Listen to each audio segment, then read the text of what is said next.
Bonjour et bienvenue sur Projet Libre. Je m'appelle Walid Nou, je suis tombé dans la marmite du logiciel libre il y a plus de 20 ans. Que vous soyez libriste confirmé ou néophyte, venez découvrir avec moi les portraits des femmes et des hommes qui font du logiciel libre. Communauté, modèle économique, contribution, vous dit tout. Bonjour et bienvenue sur Projet Libre. Nous sommes le 5 juillet et aujourd'hui nous allons parler de métier de juriste spécialisé en logiciel libre. Quand je pense au terme de juriste spécialisé en logiciel libre, je pense tout de suite aux licences, mais aussi à certains procès médiatiques qu'on a pu avoir ou d'autres procès à propos de violation de licences. Mais pourtant, ce n'est qu'une petite partie de ce que les juristes font. Et pour parler de ce métier, j'ai invité Benjamin Jean, qui est un acteur français engagé depuis très longtemps dans le logiciel libre et fondateur du cabinet InnoCube. Benjamin va nous présenter les différentes actions qu'il mène au quotidien. Benjamin, merci beaucoup d'être là. J'espère que tu vas bien. Bonjour. Très bien, merci beaucoup et ravi d'être avec toi. Est-ce que tu pourrais nous expliquer ton parcours et quand est-ce que tu as découvert le logiciel libre ? Me présenter rapidement, donc Benjamin Jean, je suis juriste de formation spécialisé en propriété intellectuelle. Dans la propriété intellectuelle, avec deux thématiques qui étaient à la fois tout ce qui était appliqué, musique, musique jazz, en tout cas tout ce qui était improvisation et travail collectif dans la musique et aussi tout ce qui était lié au développement logiciel, pour en avoir fait moi-même un peu auparavant. Et donc dès la fin de mes études, j'ai été plus dans des sociétés de développement logiciel libre, pour tout dire, sachant que j'avais fait à l'époque mon mémoire sur le sujet de la compatibilité des licences open source, donc déjà assez en immersion. Voilà pour ce qui me concerne. Et donc aujourd'hui, je suis le fondateur du cabinet InnoCube, qui est une structure un peu hybride, c'est-à-dire qu'on est 10 aujourd'hui. Dans le cabinet, il y a 3 juristes seulement, dont un thésard, un doctorant. Et pour le reste, c'est des compétences qui sont soit ingénieurs logiciels, soit designers, soit plus orientés sociaux, usage. Et on accompagne surtout sur à la fois la culturation, la compréhension de ce que les licences peuvent avoir, en tout cas de la dimension juridique dans laquelle s'embarquent les acteurs qui utilisent ou qui diffusent des logiciels libres open source. Aussi toute la dimension communautaire, comment organiser la collaboration au sein d'une diversité, donc d'une communauté diversifiée, des acteurs publics, privés à l'international. Donc tu nous dis que tu as un parcours un peu technique. À quel moment dans ton parcours tu as croisé le logiciel libre ? À partir du moment où on développe, c'était il n'y a pas si longtemps, mais quand même, c'était quand 2001, je pense. Mon projet bac, c'était développer un moteur de recherche. Et j'utilisais massivement de l'open source. En fait, c'était la base. Donc, de toute façon, pour développer, il fallait utiliser du logiciel libre open source. À l'époque, j'avais pas la culture juridique que j'ai acquise ensuite, qui m'a permis de me spécialiser sur non pas sur le développement, je développe plus du tout, mais sur la dimension juridique qui lui est associée, et au-delà du juridique, tous les outils qui permettent cet interfaçage entre plein d'acteurs partout dans le monde. Toi qui es juriste, comment tu définis une licence ? Alors, il y a plusieurs manières d'y répondre, mais pour moi, une licence libre, licence open source, alors la notion même de licence, c'est pas quelque chose qui est défini par la loi pour la partie droit d'auteur. C'est plus une vision, c'est la terminologie qui est utilisée aux US.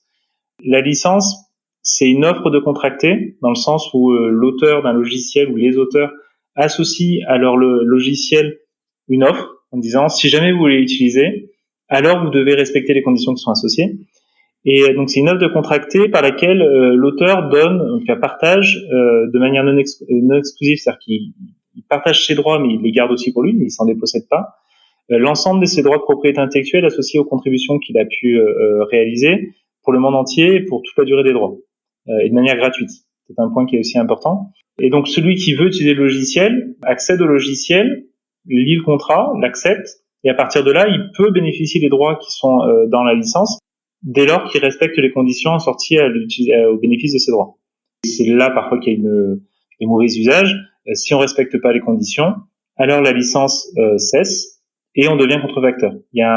Très récemment, il y a eu un procès perdu par Orange sur le sujet. Peu importe qui l'a perdu, en fait, mais il y a eu un procès qui a rappelé que le simple fait de ne pas respecter la licence finalement ne permet pas de prétendre aux bénéfices des autres parties de licence, et donc on retombe sur la contrefaçon. Donc au départ, t'as commencé par développer, ensuite t'as fait des études de droit. Comment t'as fait pour t'intégrer dans ce travail législatif autour des licences? Alors c'est toujours pareil, hein, c'est des rencontres, c'est des personnes avec qui j'ai été amené à monter des projets. L'implication au début était surtout dans les communautés, au titre de Framasoft, et j'en fais encore partie, même si je suis de loin le plus actif de l'association. Mais donc on avait créé un sous-projet qui était aussi une association qui s'appelait Veni Vidi Libri, qui faisait ce travail de répondre aux demandes finalement des différents projets qui butaient sur la question des licences, sur la question des contrats des CLA, donc des contrats de contribution, tout ce qui était un peu trop juridique pour eux et qui nous semblait facile d'une part à résoudre et ensuite à documenter pour permettre à d'autres de trouver leur réponse. Donc c'est l'objet de Veni Vidi Libri. Et ce qui m'a intéressé et qui répond aussi une partie à ce que tu évoquais tout à l'heure quant au processus de création de licences, standardisation, c'est justement, il y avait très peu d'acteurs qui travaillaient sur ces sujets. Quand j'ai commencé à m'intéresser à analyser les licences libres open source, ce qui était compliqué, c'est qu'en fait, il y avait très peu de littérature et donc globalement, c'était lire 2-3 licences par soir, en tirer une analyse et d'analyse en analyse, essayer d'en sortir une matrice et une grille de lecture. Aujourd'hui, c'est des choses qui sont beaucoup plus partagées. Et d'ailleurs, c'est très facile d'une licence de retrouver la structure qu'on peut ensuite comparer à une autre licence. Et donc à l'époque, il y avait pas tout ça, donc peu de personnes encore impliquées et une communauté qui était assez réduite, mais qui s'entraidait beaucoup, qui cherchait à partager les solutions juridiques qui étaient trouvées par les unes ou les autres. Et il y avait aussi une compréhension du métier du droit. Alors je sais pas si c'est bien formulé, mais beaucoup de licences libres open source ont été rédigées par des non-juristes, des versions qui n'étaient pas du tout du métier du droit. C'est plutôt une bonne chose parce que ça veut dire que ça correspondait à leurs besoins. Mais en revanche, de la même manière que lorsqu'un juriste développe un logiciel, quelques imperfections quant à la manière de faire. Et ensuite, il y a eu cette rencontre entre juristes et développeurs, en tout cas hackers, communauté logiciel libre, dans lesquels les juristes ont commencé à être plus impliqués et apporter des rédactions de contrats qui étaient à la fois plus traditionnelles au sens des usages qu'il y avait dans le milieu juridique, mais aussi peut-être plus pertinentes, plus adaptées aux besoins des projets d'un point de vue juridique. Et le travail de rédaction de la licence, c'est quelque chose qui arrive pas tous les jours non plus, hein. Donc c'est qu'une partie du rôle du juriste, je pense, dans les communautés libre open source. Mais ce travail-là, il se fait de plus en plus maintenant en concertation entre juristes, entre communautés concernées, et ça participe aussi à l'engagement des acteurs. C'est-à-dire qu'une licence, si elle n'est pas utilisée, elle ne sert pas grand-chose. Il y a plein de licences qui aujourd'hui ne sont plus utilisées et finalement sont un peu reléguées au second plan. Parfois, on voit des projets qui les réutilisent. Et quand c'est le cas, on le regrette un peu parce qu'en fait, on sait que derrière, il n'y a pas vraiment de doctrine au sens de possibilité d'interpréter les imprécisions de la licence. Il n'y a pas de suivi, même si jamais on veut contacter les auteurs de la licence, parce qu'ils sont pas disponibles et ils n'ont pas de moyens dédiés. Et il y a quand même un rôle une vision, donc il y a un projecteur qui est mis sur quelques licences seulement. C'est aussi ce que fait de plus en plus l'open source initiative, c'est d'essayer de lutter contre la prolifération de licences et d'aider les développeurs et les communautés à choisir les licences qui répondent le mieux à leur projet. Est-ce que c'est ce que vous appelez la standardisation ? J'ai découvert qu'en fait, au début du logiciel libre, il y avait quelques licences, mais rien de bien normalisé et qu'il y a eu un moment un besoin de standardiser les licences pour pouvoir passer à l'échelle et avoir des choses qui étaient plus compréhensibles. Ça s'est fait, mais pas par les juristes. Mais ce qui est intéressant, parce que sans le droit, c'est que c'est beaucoup de bon sens. Et à l'époque, au tout début des licences libres open source, c'était que des licences projet par projet. On avait la GNU Emacs Public License, la GNU GCC Public License, et j'en passe. Et un jour, ils se sont dit, tiens, si on veut que d'autres projets puissent réutiliser la licence et qu'on puisse plus facilement partager du code d'un projet à l'autre, il faut qu'on ait une licence générique. Et la General Public License, ça vient là, la GPL. C'est de cette idée je sors d'un projet spécifique pour en faire une licence qui peut être utilisée sur d'autres projets. Les premiers projets qui l'ont utilisé, c'est Linux, c'est Perl. Donc ça donne aussi ça a montré aussi cet intérêt pour d'autres projets que ceux de la fondation Free Software Foundation à l'époque, d'avoir des outils génériques susceptibles d'être utilisés, parce qu'il est un peu agnostique, donc à l'époque c'était considéré comme tel. Et pour moi, le succès des licences libres open source, justement, c'est d'être devenus des standards. Les licences, ce sont des interfaces, alors juridiques, c'est pour ça que tout à l'heure je parlais je sais pas si j'utilisais le terme interface, mais Les licences, c'est vraiment ce qui permet à des humains ou des organisations de travailler les uns les unes avec les autres. Et donc, pour que ça marche, il faut qu'elles soient standardisées. C'est comme du code. Et le succès des licences libres open source, c'est vraiment ça. C'est-à-dire que où qu'on soit dans le monde, la MIT, c'est la comme telle version de la MIT, on va utiliser une licence qui est peut-être moins ambiguë, mais la licence Apache 2.0, c'est la même. On y associe des effets qui sont quasiment les mêmes. Et c'est pour ça qu'on peut travailler ensemble. Donc des licences, il y en a vraiment beaucoup. Alors quel est l'intérêt d'avoir des licences plutôt à l'échelle française ou à l'échelle européenne? Parce que là, on parle de MIT, on parle de licences Apache, qui sont des licences qui ont été rédigées plutôt par des Américains. Oui, complètement. La majorité des licences sont américaines, de toute façon. Bon, ça peut s'expliquer, je pourrais passer du temps sur l'explication, mais bon, peu importe. La majorité des licences sont américaines. La question du besoin sous-jacent à la rédaction d'une nouvelle licence, pour moi, c'est crucial, mais c'est pas si automatique que ça, et notamment, alors ça fait partie peut-être des biais des juristes, mais les juristes ont souvent tendance à dire, lorsqu'on leur demande de rédiger un contrat, ou de modifier ou d'amender un contrat, de repartir à partir de zéro, parce que simplement on contrôle mieux, ça répond à nos pratiques, nos usages, et donc on est en confiance. Je pense qu'il y a quand même pas mal de licences libre open source qui au début ont été rédigées parce que ça sécurisait. Et puis c'était même certainement aussi l'une des raisons pour lesquelles l'open source au début a eu tant d'engouement de la part des sociétés, c'est qu'il y a plein de sociétés qui se sont dit génial, je vais créer ma propre licence. À l'époque, juste après la création de l'open source initiative, donc les années 2000, on a eu cette définition de l'open source définition, et donc il y a plein de nouvelles licences, notamment la Mozilla Public License. Il y a plein de nouvelles licences qui ont pris les modèles de licences existantes et qui les ont un peu modifiés. Et on s'est retrouvé avec une prolifération en 5-6 ans. Il y a eu des centaines de nouvelles licences. Après, heureusement, on est revenu en arrière, on a limité le nombre de licences, mais je pense qu'à l'époque, c'était une bonne chose pour que des sociétés qui n'étaient pas du tout empreintes du livre se sentent en confiance en se disant on l'a adapté. Voilà, on avait ce besoin, on l'a fait. La question des licences françaises en langue française, les licences Cécile, pour ne pas les citer, mais c'est celle qui donc CNRS à INRIA, ça avait été rédigé par des centres de recherche français parce qu'ils considéraient, et c'est une vision très juridique, très juste et très juridique, ils considéraient que les licences open source ne répondaient pas au formalisme et aux obligations auxquelles ils étaient assujettis. Et donc, créer ces licences permettait de lever un frein à l'open source. Et donc, c'était une réponse intéressante de ce point de vue-là, en disant on peut diffuser sous licence CC, et puis en plus, elle est compatible avec la GPL. Donc, plus tard, les gens, s'ils veulent pouvoir fusionner, reprendre une partie de notre code pour développer le réutiliser dans un autre projet, ils pourront le faire. La licence EUPL, c'est un peu différent, c'est l'Europe qui dit de par mes statuts, en fait, je peux pas m'engager comme un kidam. Je peux pas être. L'Europe ne peut pas se retrouver devant le tribunal, je dis n'importe quoi, de Caroline du Sud, parce qu'il y a eu contrefaçon.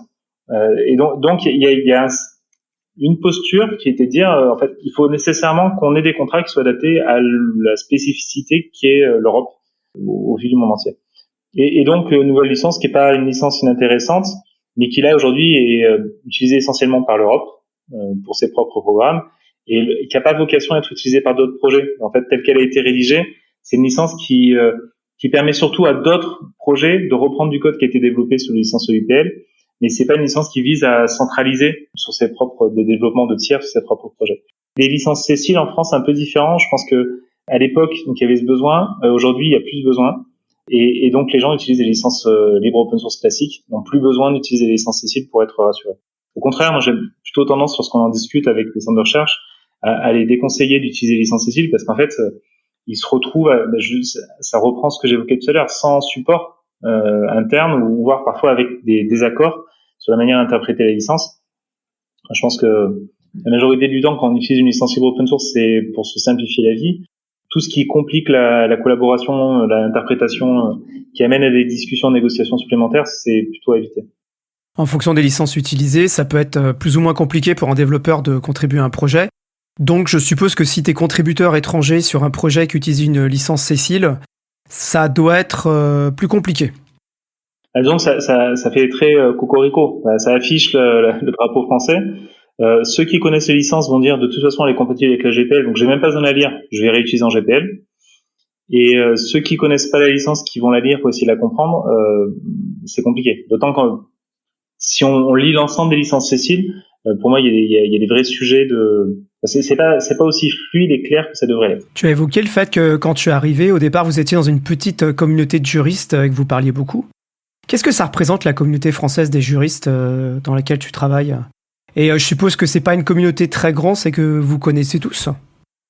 Alors oui, il n'y a pas beaucoup de juristes qui travaillent sur ces sujets et il y en a pas mal qui sont passés par le cabinet d'ailleurs. Je pense qu'on alimente aussi par les stages, par les personnes qui passent chez nous cette formation, acculturation au livre et ensuite c'est maintenu. Alors dire combien de juristes sont aujourd'hui mobilisés sur ces sujets, c'est pas facile. Je pense qu'en France, donc globalement, c'est surtout les juristes des entreprises qui font soit qui développent des logiciels open source, des livres open source, qui ont cette sensibilité, soit de plus en plus des grands utilisateurs de logiciels libres open source qui sont obligés de monter en compétence sur la partie open source compliance, donc mise en conformité de leur logiciel au regard des licences des composants open source qu'ils utilisent. Ça vient doucement. Moi, c'est peut-être une manière de le compter. Tous les ans, on donne de la formation et tous les ans, je pense qu'on forme une vingtaine de personnes. Donc voilà, depuis 10 ans. Et on n'est pas les seuls à donner une formation sur ces aspects-là, mais presque. Je pense que c'est assez représentatif quand même des personnes concernées. Et au-delà des juristes au sein des entreprises, il y a les avocats. Il y a pas de cabinet d'avocats direct qui fait que ça, qui ne soit concentré que sur l'open source. En revanche, il y a quand même pas mal de cabinets plutôt orientés numériques qui commencent à montrer une compétence sur ces sujets parce qu'ils ont suffisamment de clients pour maintenir leur niveau d'expertise. Et à l'échelle européenne, ce que j'allais dire, c'est qu'il y a un réseau animé par la Free Software Europe de juristes. Alors c'est très ouvert. Puis d'ailleurs, il y a plein de juristes américains. Aujourd'hui, on est plus de 500, je crois, à l'époque. Donc c'était en dizaines il y a plus de 10 ans. Maintenant, c'est en plusieurs centaines. Je pense qu'on est bien plus que 500 d'ailleurs maintenant. Et là, c'est des échanges entre juristes pour pouvoir mettre sur la table un peu les sujets du moment. Parfois identifier les ressources clés aussi pour anticiper les conflits lorsqu'il y en a, parce que ça arrive. Mais donc c'est notre manière aussi de voir que la communauté c'est quand même énormément diversifiée. Et des projets comme SPDX qui sont technico-juridiques. Donc SPDX il y a deux faces, mais l'une des faces c'est de pouvoir avoir un identifiant unique par licence. Et la seconde, c'est de pouvoir avoir un fichier qui est un format qui concentre toutes les informations des métadonnées d'un package, donc d'un projet global. C'est-à-dire qu'il y a plein de juristes aussi, de plein d'organisations. Donc on voit quand même que la compétence est de plus en plus partagée. Comment vous vous parlez dans la communauté ? Est-ce que vous avez des meet-up comme dans le logiciel libre ? On peut se retrouver par exemple au FOSDEM et faire nos réunions d'équipe. Comment est-ce que vous collaborez ensemble entre juristes de différents pays ? Alors ça se fait surtout par les événements, je dirais. Il y a la mailing list dont je parlais tout à l'heure, les diffusions d'FSFE. Sinon, c'est plus des événements. FSFE, on organise. Nous, on organise aussi un événement annuel qui s'appelle EOL, European Open Source and Free Software Law Event. Et c'est un exemple. En fait, l'intérêt de ce type d'événement, c'est de pouvoir se rencontrer, échanger, mettre un peu à jour nos pratiques respectives. EOL pour cette année, alors c'est un peu en lien avec ce que tu viens d'évoquer, c'est-à-dire qu'il y a un événement final en présentiel à Paris en décembre, mais on organise quelques webinars, workshops, même si c'est plus des ateliers de travail. Le dernier, moi j'ai animé le premier, le deuxième était animé par Malcolm Bain, qui est un avocat espagnol qui est très impliqué sur ces sujets. Il y a une vingtaine de personnes. Et donc à chaque fois, c'est vraiment des juristes qui mettent un peu qui partagent tout ce qu'ils peuvent partager, à la fois sur les besoins et sur les réponses apportées de leur côté. Il y a plus de besoins qu'il y a de réponses aujourd'hui, mais c'est le but justement de ce partage. Tout à l'heure, tu parlais d'une licence et de faire des clarifications. Sur des licences archi connues comme par exemple une GPL v3, une AGPL v3, est-ce qu'il y a toujours des choses à clarifier ou alors est-ce que c'est plutôt sur des licences plus récentes ou moins utilisées ? Alors, il reste toujours des zones d'ombre sur des licences de type GPL, mais qui sont des zones d'ombre volontaires. Bon, là, je pense qu'il n'y a pas forcément de consensus dans la communauté des juristes là-dessus, mais la licence, c'est un instrument de négo aussi, et ça peut être utilisé pour tordre un peu le bras de ceux qui voudraient pas partager. Donc, il y a toujours cet enjeu de tout le monde autour de la table n'a pas les mêmes objectifs.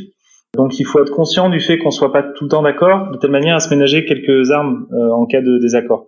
Et donc, je pense, dans les licences type GPL, il y a des choses qui sont interprétées, notamment dans les FAQ de la FSF, Freedom Information, de manière ultra extensive, ou alors de manière assez biaisée. Quand on lit la FAQ, les questions sont posées de telle manière à ce que les réponses soient évidentes. Pour autant, parfois, les questions sont pas aussi simples. Donc cette dimension d'interprétation de licence, alors pour moi c'est un enjeu. On essaie d'accompagner dans une maximisation qu'il y ait de plus en plus de personnes qui utilisent, qui rejoignent les communautés open source. Et pour nous ça passe par une acculturation et par gommer toutes les zones d'ombre.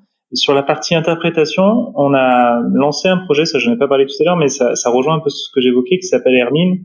C'est à la fois un logiciel donc de mise en conformité en interne des organisations de mise en conformité de l'open source, notamment d'un point de vue des aspects juridiques, et une base de données ouverte aussi, sous licence open data, d'interprétation, en tout cas de compréhension liée aux licences. Et le but, c'est de faire ce travail plutôt que d'avoir chacun une lecture différente d'une même licence, ou des lectures convergentes, on ne sait même pas, d'avoir un standard, une lecture un peu consensuelle qu'on peut avoir de cette licence en se disant qu'ensuite chacun peut instancier chez lui le logiciel et modifier la base de données, mais qu'on parte d'un point de départ pour faciliter le consensus, pour aussi mieux gérer les risques.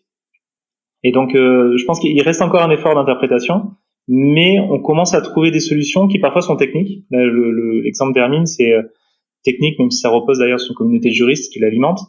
Et c'est une bonne chose parce que l'intérêt de la technique là-dedans, c'est quand même on a des canaux qui sont un peu, comment dirais-je, la forme est là, et donc on est obligé de se mettre d'accord sur ce qui passe dans ces tuyaux, et c'est une bonne chose parce que ça simplifie les réponses en interne et en externe aussi, parce que l'un des enjeux de l'open source, c'est aussi la collaboration qu'on va avoir avec les autres acteurs de la supply chain. Donc oui, l'idée c'est qu'on soit à peu près en phase sur les réponses qu'on peut apporter à chaque compréhension des licences qu'on utilise globalement. Imaginons que je suis quelqu'un qui veut faire du logiciel libre. Je vais déposer mon code sur une plateforme. Il va falloir que je choisisse une licence. Si je suis pas un expert, quelles sont les grandes choses auxquelles il faut que je fasse attention? Et où est-ce que je peux trouver de la doc pour en savoir plus sur ces sujets-là? Alors, pour répondre au premier point, lorsqu'on veut diffuser sous licence libre open source, la première question, c'est est-ce qu'on est en capacité de le faire? Donc déjà de savoir quelles sont les contraintes qu'on a en interne au sein de l'organisation, d'une part, parce que on peut avoir des contrats avec des tiers, peu importe, mais il peut y avoir des engagements contradictoires, et au regard du projet aussi. Alors que le projet, notamment s'il utilise des dépendances qui sont soumises à des licences contraignantes, quelles qu'elles soient, ça va conditionner le choix qu'on peut faire in fine de notre propre licence. Sur le projet aussi, alors d'ailleurs sur l'organisation et sur le projet, il y a d'autres facteurs qui sont à prendre en compte. On est une organisation, je dis n'importe quoi, française ou européenne, et on va se dire tiens, nous on va plus, je suis une administration française, le nombre de licences, le choix que je peux faire en termes de diffusion sous licence libre, il est limité. Il y a une quinzaine de licences qui peuvent être utilisées par les administrations françaises et pas d'autres. Il y a une liste en décret Premier ministre.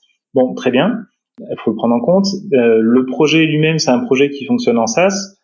Pareil, il faut prendre en compte les spécificités liées au projet, parce que toutes les licences n'intègrent pas ces typologies d'exploitation. Donc une fois qu'on a une vision un peu claire de quels sont nos besoins et nos contraintes aussi internes, on liste la manière dont on processe quand on veut essayer de rationaliser un peu le choix de licence. On liste nos objectifs. Est-ce qu'on veut, qu'est-ce qui est important pour nous? La simplicité, le côté international, la modularité, la compatibilité avec les autres projets. Donc on liste quelques éléments comme ça. On peut vraiment le faire sur une feuille blanche qui permet d'objectiviser pourquoi on choisirait telle licence ou telle autre. Et une fois qu'on l'a fait, c'est assez facile de se dire, finalement, la licence, il y en a énormément de licences libre open source, on l'a dit tout à l'heure, mais globalement, les licences les plus utilisées, c'est une quinzaine de licences, 10-15 licences. Donc on peut prendre ces licences les plus connues, les plus utilisées, et juste sur la base des critères qu'on a établis avant, déterminer celles qui répondent aux besoins. Et c'est assez facile une fois qu'on a fait cet exercice, et ça peut prendre vraiment pas beaucoup de temps, de converger vers le choix de la Féro GPL ou le choix de la licence Apache. Et d'ailleurs, ce qui est parfois intéressant, c'est de constater que à l'aune des critères qui sont importants pour nous, alors c'est un peu plus compliqué quand on est dans un grand groupe qui a plein de personnes avec plein de besoins différents, parfois incompatibles. Mais bon, ça peut se concilier. En tout cas, une fois qu'on a tout posé à plat, c'est assez intéressant de voir que parfois il y a deux licences complètement différentes qui peuvent être tout à fait pertinentes pour le même projet. C'est un choix. Il faut qu'on choisisse. Soit on va sur l'exemple qui vient en tête, sur de la Féro GPL, parce qu'en fait, on veut vraiment orienter vers la dimension copyleft du projet, s'assurer que toutes les contributions soient bien reversées, repartagées, ainsi de suite. Soit on choisit la licence Apache parce qu'on se dit finalement ça va maximiser les utilisations et globalement on sait que les acteurs qui nous intéressent vont effectivement reverser, ou alors on met en place d'autres dispositifs qui sont pas forcément juridiques pour qu'ils soient incités à rediffuser les contributions qu'ils apportent au projet. Tout ça se comprend globalement. Et où est-ce qu'on trouve des ressources sur ces sujets? Alors, il y avait Vini Vici Libri qui était vraiment, c'était l'un des objectifs du site, qui aujourd'hui n'est plus en ligne, donc c'est problématique. Sur Wikipédia, on retrouve pas mal d'infos. Faut quand même dire qu'à l'époque, Wikipédia, quand on avait lancé Vini Vici Libri, était très incomplet sur ces sujets. C'est plus le cas. Maintenant, il y a énormément de ressources. Ensuite, des méthodologies un peu éprouvées. Moi, je sais qu'on avait partagé des choses, mais c'est plus sous forme d'articles ou je trouve que c'est peut-être pas assez simple aujourd'hui de s'emparer de ces différentes étapes qui mènent au choix de la licence. Et ça me fait penser, mais voilà, ça vient juste comme ça, que ça mériterait peut-être d'avoir une sorte de matérialisation, une mise en forme juste sur une page de tout ce que je viens de dire, pour clarifier. Là, je dois choisir ma licence, voilà les différentes étapes et ce vers quoi ça peut me mener. On le fait sur d'autres projets, en train de travailler sur une sorte de ce qu'on appelle un common model canvas, sorte de business model canvas, mais adapté à la mise en place d'une logique de commun au sein d'une communauté. Donc produire des ressources ouvertes qui soient gérées et maintenues par ses utilisateurs. Et ça, c'est des choses où finalement il y a un peu de jus de cerveau au début, mais une fois qu'on l'a mis on peut le mettre sur du A4 ou du A3, et c'est assez encapacitant. Les personnes peuvent assez facilement ensuite s'en saisir. Donc ça, à ma connaissance, pas, mais ça serait utile. Quand je fais des interviews de projets libres, à chaque fois, je demande quelle licence ils ont choisi et pourquoi. Et les réponses sont assez intéressantes. Si je prends par mon exemple, dans les logiciels que j'utilise, on va trouver souvent deux licences qui sont assez opposées. Il y en a beaucoup qui vont choisir des licences AGPL, parce qu'ils veulent être sûrs que toutes les contributions sont bien versées, mais à l'opposé, il y a pas mal de projets qui utilisent une licence MIT. J'ai toujours eu un peu un problème avec ça parce que pour moi, la licence MIT, c'est en gros, on te fournit le code source et puis après, tu fais ce que tu veux avec, tu peux l'inclure dans un logiciel propriétaire. Qu'est-ce qui fait qu'on a envie de choisir une licence MIT ? Sur l'exemple MIT ou Apache, mais MIT, je pense que justement, là, c'est vraiment les projets qui sont dans une recherche de la simplicité à outrance. Alors, en fait, tout ce qui serait un peu trop juridique, trop compliqué, on préfère le mettre de côté et finalement, c'est des projets qui considèrent que les contributions, s'il y en a pas, c'est pas très grave, et si elles doivent venir, elles viendront. Il faut qu'il y ait aucun frein à l'utilisation. Si c'est la MIT, c'est parce qu'on veut de la simplicité à outrance, on veut que la lecture se fasse, c'est 5 lignes. Hein. La licence Apache, c'est quand on est dans une logique on veut favoriser l'usage, mais on veut quand même sécuriser juridiquement. Et pour moi, elle est assez connue pour que, justement, c'est un standard. Les gens ne vont pas lire la licence Apache à chaque fois qu'ils la voient. Ils comprennent que c'est la licence Apache et ça leur suffit. Et l'avantage MIT ou Apache, mais encore plus Apache, c'est d'un point de vue communauté plus industriel, ça va être un gros plus à la contribution parce qu'en fait, ça les rassure. MIT, c'est peut-être plus des communautés, d'ailleurs, dans la recherche, c'est très utilisé. Et là, c'est plus une affinité. Il n'y a pas de vrai, c'est pas rationnel. C'est juste que les chercheurs ont l'habitude et donc sont à l'aise avec des projets qui sont licence MIT. Quand ils voient d'autres projets, ça peut les rebuter, ou en tout cas, simplement, s'ils doivent le comparer à un autre projet qui ressemble, mais qui est sous une licence MIT, ils vont favoriser le projet MIT. Donc, il y a ce côté un peu communication par l'utilisation de la licence open source qui peut être important. Ça, c'est ma première réponse. Et la question de la manière dont on peut engager, au-delà de la dimension du choix de la licence, mais je pense que c'est toute la question des outils et qu'on met à disposition de la communauté, de la manière dont on anime, mais dans le sens vraiment, on fournit tous les process, les règles, le cadre, pour que les acteurs se sentent en confiance, puissent partager facilement contribuer, partager leur contribution sur le projet sans se sentir complètement stupide parce qu'effectivement c'est leur début. C'est plus ces dispositifs-là qui vont être utiles. Et ça c'est pour des projets qui sont assez communautaires et ouverts et plus avec des individus. Et pour des projets qui vont concerner des organisations, là on va penser plus des partenariats ou des logiques alors je pense encore à autre chose, mais des logiques de distribution aussi. En disant, finalement, vous avez un intérêt à participer à ce projet-là parce que vous allez vous-même avoir votre business. Et donc, il y a d'autres contrats à côté qui viennent sécuriser l'ensemble. Un point qui est important, on parle des licences, mais dans un projet, il y a d'autres aspects qui viennent de sécuriser. Je pense notamment aux DCO.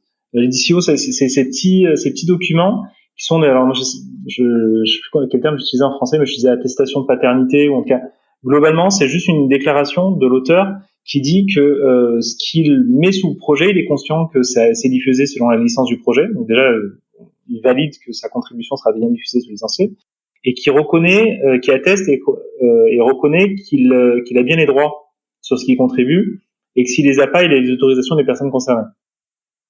Et ça c'est des choses qu'on voit quasiment systématiquement aussi aujourd'hui, qui sont dans une logique complètement horizontale, dans le sens où on cherche pas à centraliser les droits, chacun reste titulaire de ses propres droits, mais qui permettent de gommer d'autres risques, de réduire d'autres risques qu'on a dans l'open source, qui est qu'on utilise des contributions qui sont amenées par des personnes qu'on connaît pas, et que si la personne amène n'importe quoi, on est responsable. Il y a des procès qui ont été perdus là-dessus. Alors, un procès, il faut que derrière il y ait une société, sinon ça sert à rien de l'attaquer, mais donc là c'était une société qui avait un projet communautaire et qui automatiquement mettait sur son site la version sans aucune validation de l'ensemble des contributions qui étaient apportées au projet. Il y a quelqu'un qui, à mon avis, de bonne foi, a pris du code qui lui appartenait pas, l'a contribué au projet. La société qui publiait le code s'est retrouvée en situation de contrefaçon, parce qu'elle publiait le code d'un tiers sans son autorisation, et elle s'est fait condamner.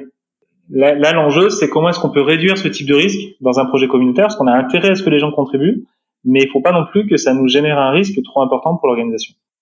Est-ce qu'il y a des licences où on sait qu'il y a plus de procès ou de procédures que d'autres ? Alors, oui.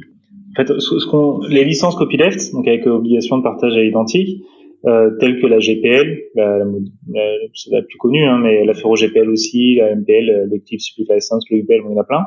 Les licences copyleft, elles ont des obligations qui sont assez contraignantes parce qu'elles imposent ce partage des évolutions du projet, avec parfois des zones grises. On ne sait pas exactement quel est le périmètre de ce qui doit être repartagé. Donc c'est là où parfois il y a justement ambiguïté, donc conflit.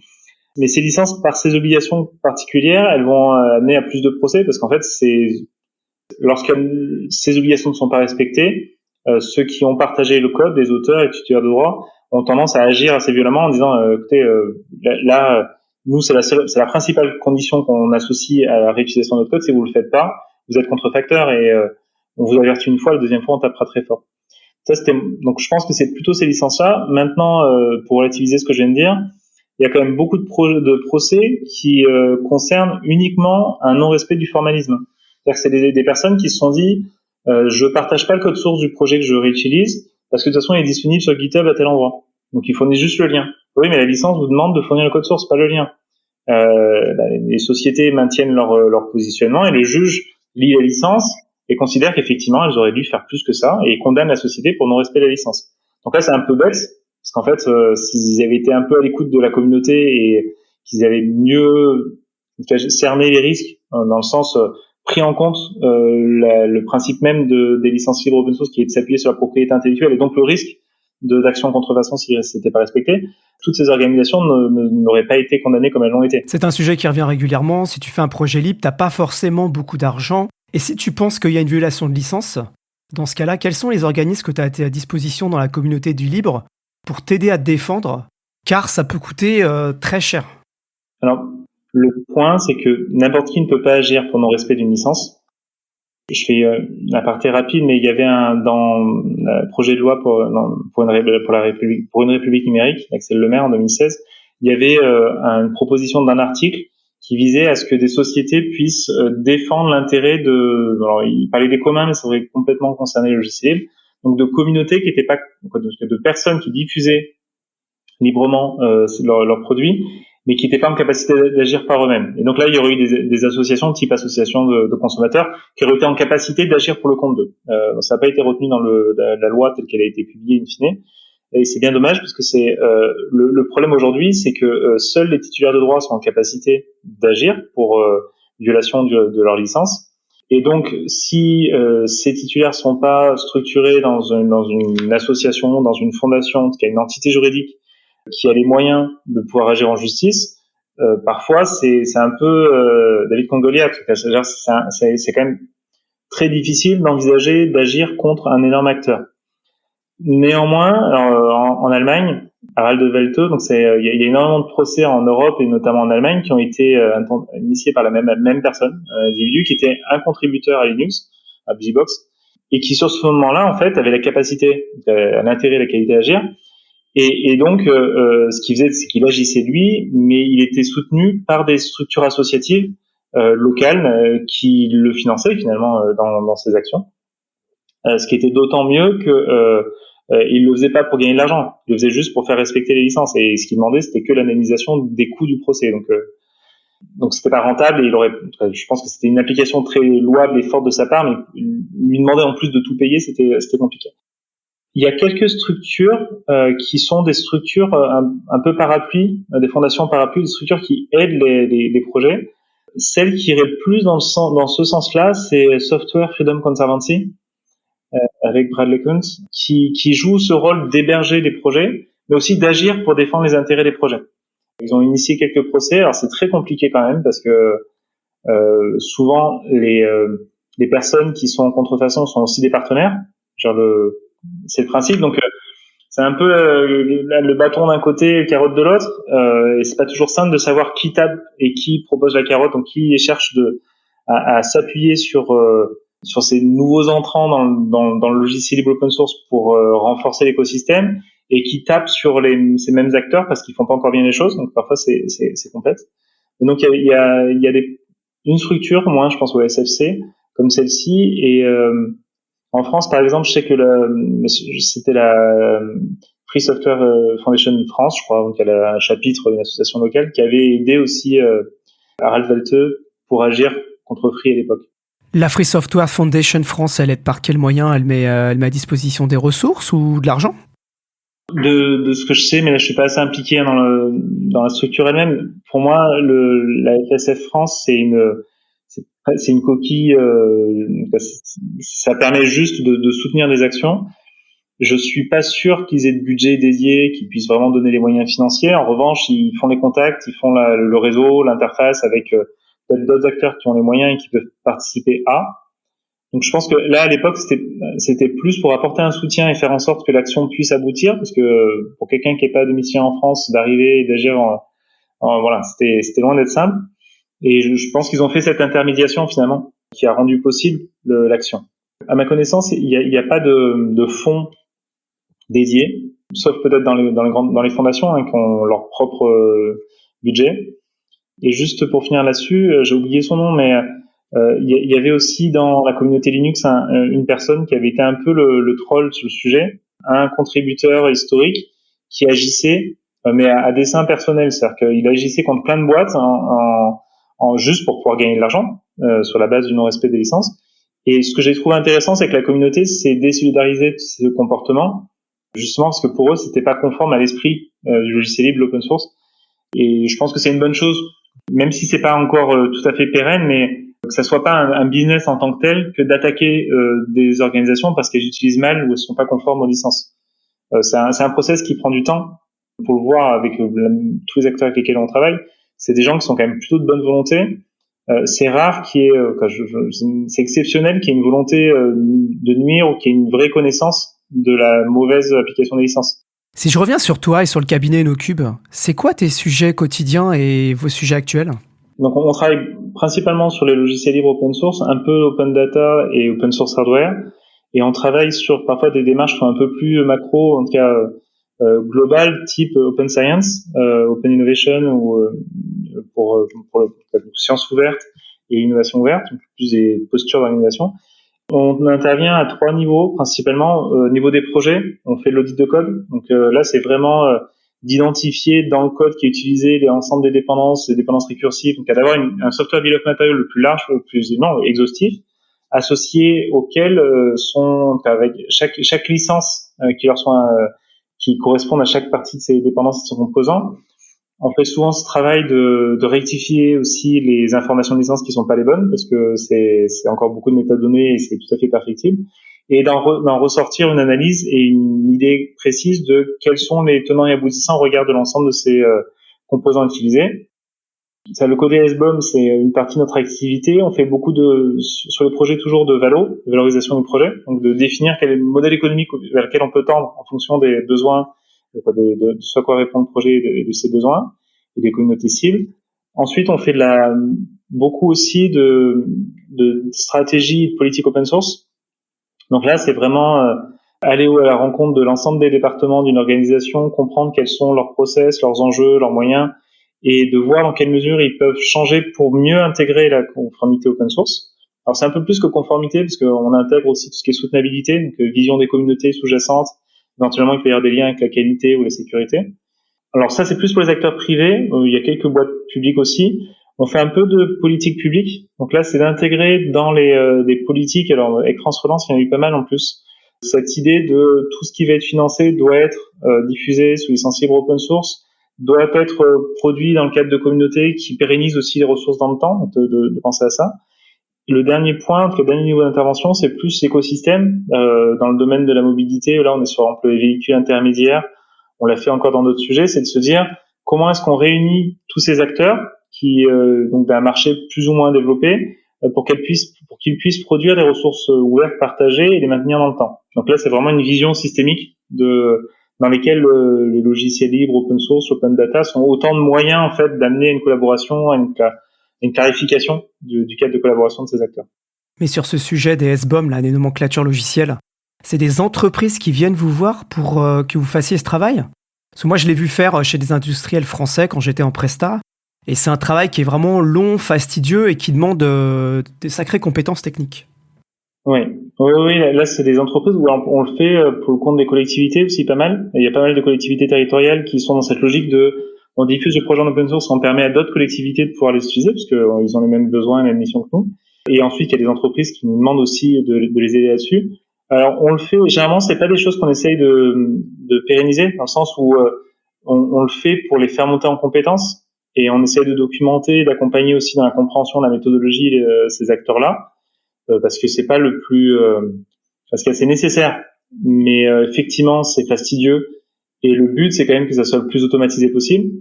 Hermine vise vraiment à automatiser le maximum de ça. Le but d'Hermine, c'est de pouvoir propager chaque décision qui est prise et mutualiser en fait. Quand dans un projet on détecte une dépendance qui est je sais n'importe quoi, qui comme licence finalement a le mauvais identifiant SPDX, on le corrige une fois et le but c'est que ça soit corrigé pour toutes les autres occurrences de cette même dépendance.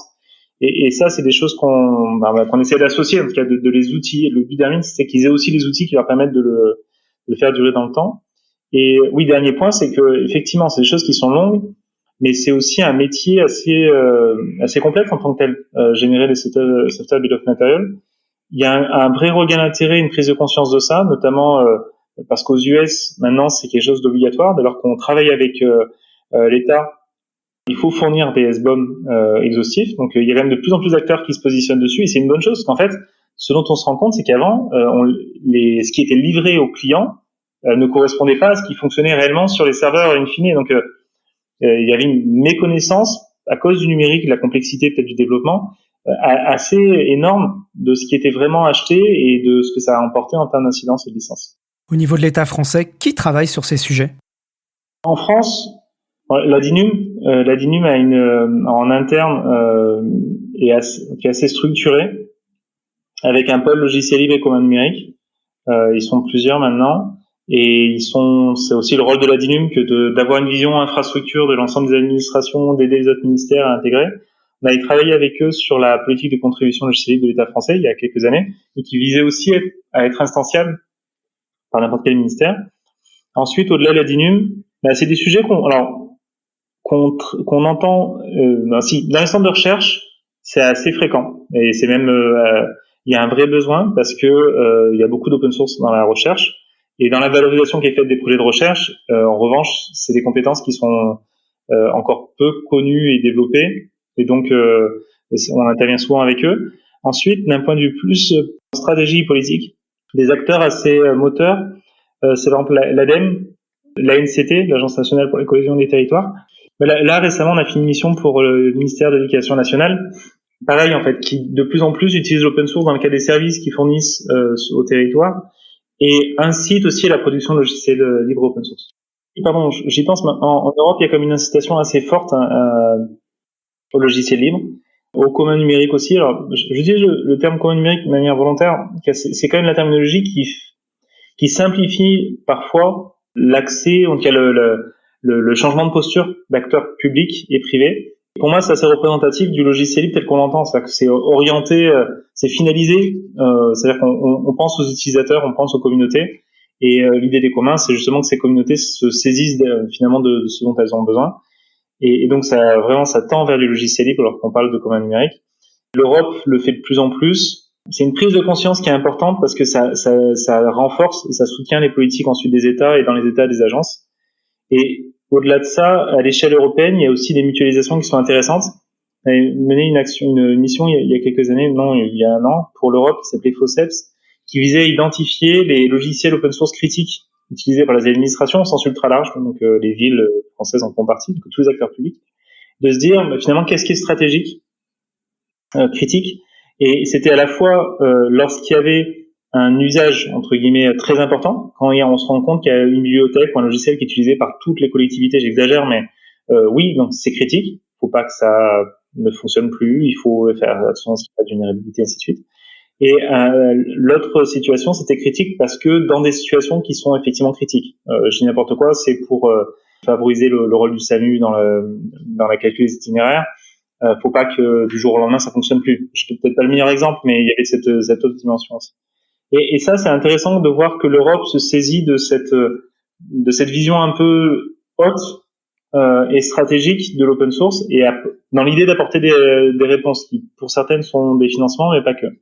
C'est bien qu'on parle de l'Union européenne, parce que moi, de mon passé libriste, j'ai peut-être un biais, mais j'avais l'impression qu'en France ou en Allemagne, on était plutôt bien lotis et parce que c'est possible de vivre du logiciel libre. Est-ce que pour toi, il y a des pays qui sont plus en avance en termes de structuration open source, ou est-ce que finalement, ils en font tous à leur échelle, de manière différente ? Je pense que France-Allemagne, on est plutôt bon, effectivement. Les Allemands, très industriels dans l'utilisation de l'open source, donc ils ont des réponses très industrielles aussi de qualité. Pays-Bas, pareil d'ailleurs, c'est un peu travaille beaucoup ensemble. L'Italie, c'est beaucoup plus politique, parce qu'il y a une obligation que tout ce qui est acheté soit par l'argent public soit open source. L'Espagne, je pense notamment à Barcelone, il y a des logiques plus de communs, donc c'est assez intéressant, c'est de faire en sorte qu'il y ait des communautés de fournisseurs, donc acteurs économiques, et des communautés de collectivités qui se fédèrent pour pouvoir maintenir dans le temps. UK, en tout cas tout ce qui était Royaume-Uni, c'était plus une des logiques d'interopérabilité, mais qui allait aussi vers un usage, une maximisation de l'open source. Ensuite, Grèce. En fait, non, globalement, de partout, on voit des choses intéressantes, mais je pense que c'est à chaque fois relativement différent. C'est intéressant de voir aussi la différence qu'il y a entre toutes ces actions-là. Finalement, c'est intéressant quand tu discutes avec des gens et que tu arrives au même point, mais par des portes d'entrée différentes, ça doit être vraiment intéressant. Dernière question. Est-ce qu'il y a des grosses questions européennes que vous suivez de près ou sur lesquelles vous intervenez ? Il y a la question des réglementations européennes qui pourraient avoir une incidence sur les communautés open source. On l'avait vu notamment pour toute la dimension la sécurité, en disant si on impose donc CRA, Cyber Resilience Act, si on impose des contraintes trop fortes aux communautés open source au titre du nécessaire audit de vulnérabilité, en tout cas d'une sécurité, cybersécurité du secteur finaux, à la fois on comprend le besoin, mais en même temps c'est pas adapté aux communautés, et donc on va mettre à la charge des communautés des choses qu'elles ne peuvent pas générer. Et donc ça, c'était un vrai risque, dans le sens où une communauté, c'est pas une entreprise, elle fonctionne pas de la même manière, et au plus on lui impose des choses pas intéressantes à faire, au plus on désengage les acteurs. Je pense qu'il y a vraiment des sujets de ce type-là, avec, à ma connaissance, donc il y a eu quand même pas mal de fondations en Europe, ou même d'acteurs, qui ont cherché à se mobiliser pour expliquer comment faire sortir les communautés open source de ces contraintes, de ce cadre. Un peu comme l'export control aux US, que pour moi c'est la bonne manière de faire, c'est de dire dès lors que le projet est public, qui est diffusé selon une licence libre, on considère qu'on lui impose pas la même chose que si c'est un projet qui est pas public ou d'une organisation, donc permet de faire des distinguos. Donc ça c'est un point. Ensuite, ce que je trouve intéressant, mais c'est plutôt bénéfique pour le coup, c'est la manière dont l'Europe opère ses financements aujourd'hui. Je pense notamment à NGI. Donc là, c'est de passer les... Pardon, NGI, c'est quoi ? C'est New Generation Internet, je crois, si je dis pas de bêtises, et c'est des microfinancements. Ils sont à 20-30 millions. En fait, il y a non mais c'est au lieu de justement donner ces dizaines de millions d'euros à un projet avec des très gros acteurs et centres de recherche européens, et puis tous les 4-5 ans, ça recommence et on repart de zéro. Là, il y a c'est des non-profit, donc des structures type associatives qui sont délégataires de ces budgets et qui ensuite microfinancent, alors c'est à hauteur de 50 à 150K, mais plutôt du 50K, des projets très concrets. Je trouve ça super intéressant parce que c'est sur des phases, c'est sur 3-6 mois, 1 an grand max, c'est sur des besoins très ponctuels, bien délimités, et ensuite c'est pas à part, c'est-à-dire que celui qui se fait financer une première fois, il peut se faire financer une deuxième fois. Et ça, je trouve que c'est des logiques qui sont très compatibles avec les communautés logiciels libres open source.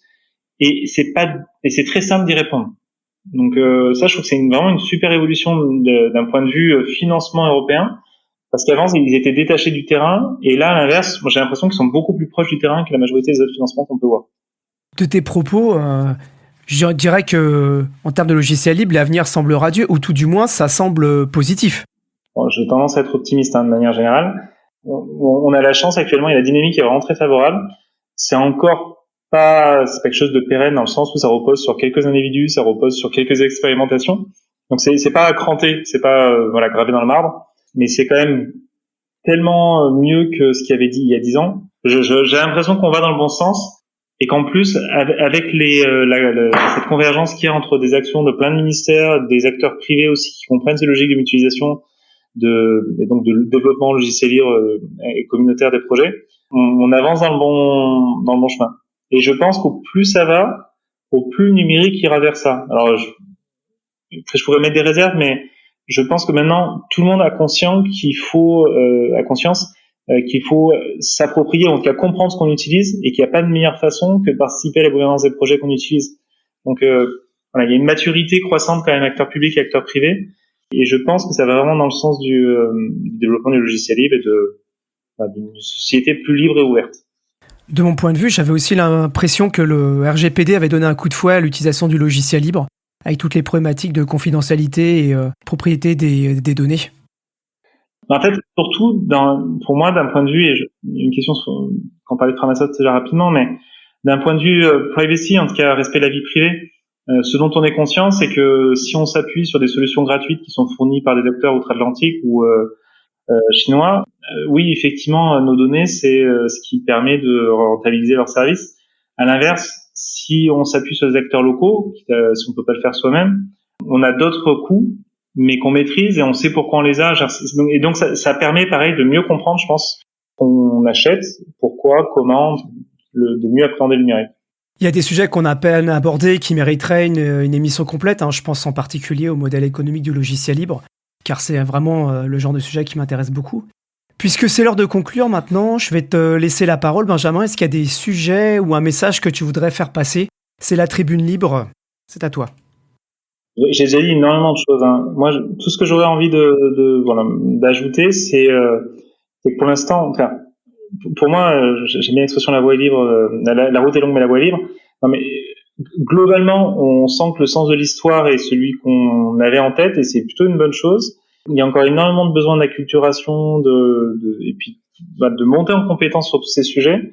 Je pense que c'est l'un des grands points des années à venir, c'est que c'est pas fini et c'est pas parce qu'on a tous compris pourquoi il faut aller vers ça qu'on sait tous le faire. Donc c'est peut-être là où il y aura peut-être encore des initiatives associatives, communautaires importantes, mais il faut pas avoir peur de ne pas savoir et le faire ensemble et puis d'en discuter.